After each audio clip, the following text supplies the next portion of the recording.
So you mean to tell me that something is going to happen on the earth when the third seal opens that is going to make a loaf of bread $80 to $120? My God, what could that be? The first and second seals kind of tells us why that is. We got the first seal of deception.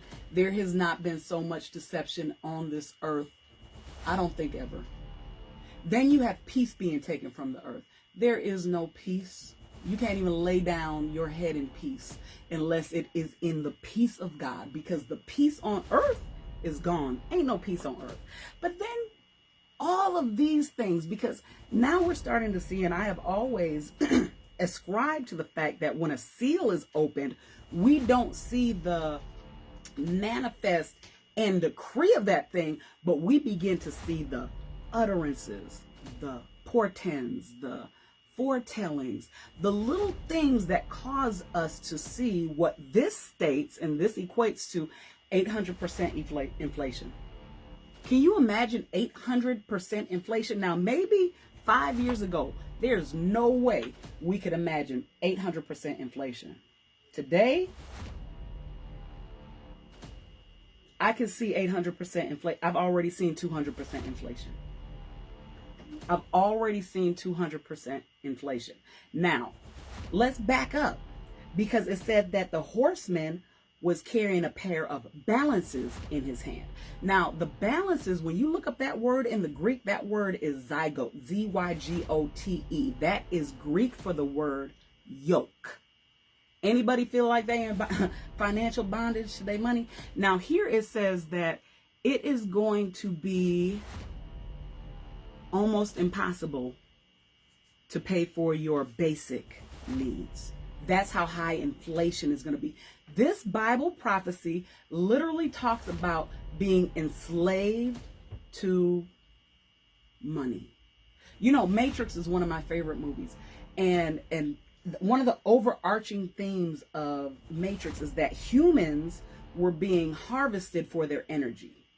But what the Lord showed me with the third seal is that humans will be harvested for their money, because there is a spiritual wickedness in high places that is bringing all of this on the earth, so that God might be just when he judges. Now, we are being used for our money. Whatever we can pump into the economy, they take that and they use it wherever they want. Whatever we can pump in taxes, they can take that and dole it out to whoever they want. I mean, they just released another $1.2 billion to Ukraine and another aid package. Like, where y'all getting this money? Like, this is all part of the shaking. And when you go back, as I said, at the opening of the seal, when he starts, see, God is a God of process. When he opens these seals, like I believe the first seal opened in 2016. I believe the second seal opened in 2019 to 2020.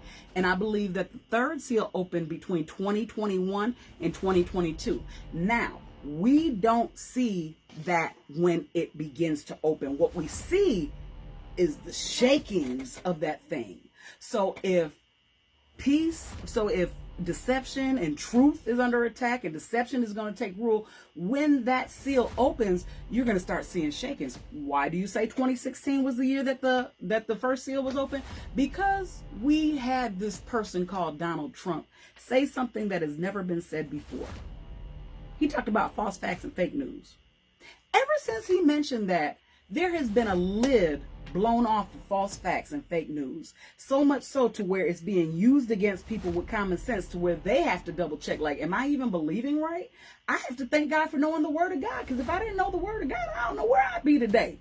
But then you go ahead and you look at peace leaving the earth, and I said that comes in 2020 because that was when the pandemic started, 2019, 2020. But that was the start of the war. That was the start of some very hard internal things that causes peace to leave the earth, that causes war to come in, that causes men to hate one another, so that nation can be against nation and country against country and kingdom against kingdom. then all of these things, you stack those things. You stack the deception of our governments being corrupt. You stack the deception and the corruption of some of these businesses and all these backroom deals. And then you start to have people that hate each other and doing things to spite each other. I'm not surprised that the economy crashing is the next thing.